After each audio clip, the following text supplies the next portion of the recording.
بسم الله الرحمن الرحيم. يا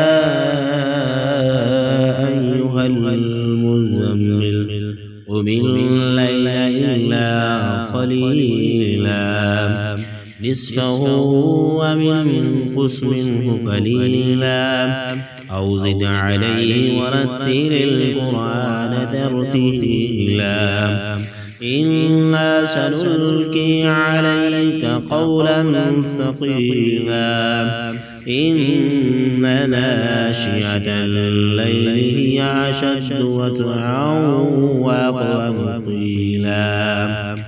إن لك في النهار سبحا طويلا واذكر اسم ربك وتبتل إليه تبتيلا رب المشرق والمغرب لا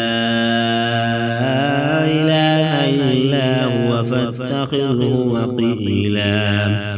واصبر على ما يقولون واهجرهم هجرا جميلا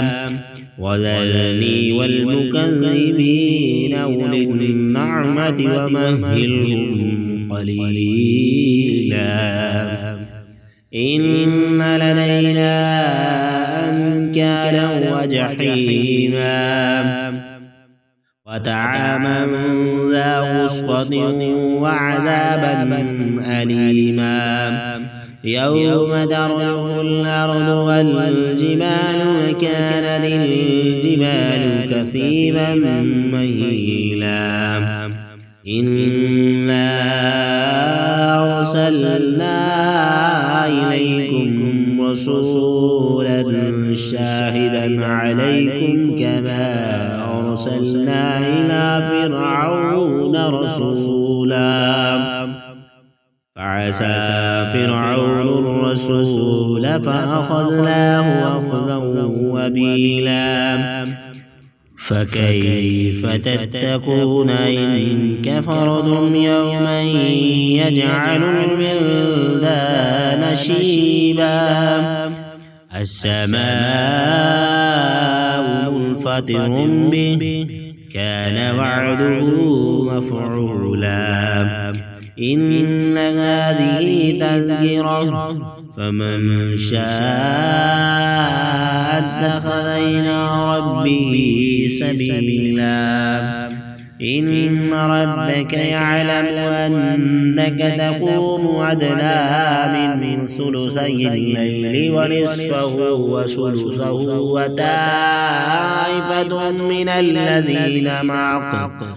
والله يقدر الليل والنهار علم أن لن تحصوا فتاب عليكم فاقرؤوا ما تيسر من القرآن علم أن سيكون منكم مرضى وآخرون يضربون في الأرض يبتغون من فضل الله وآخرون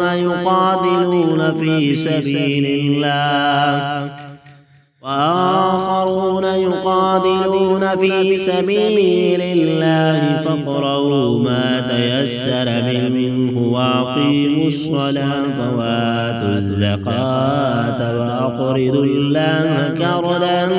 حسنا وما تقدموا لأنفسكم من خير تجدوه عند الله هو خيرا وأعظم أجرا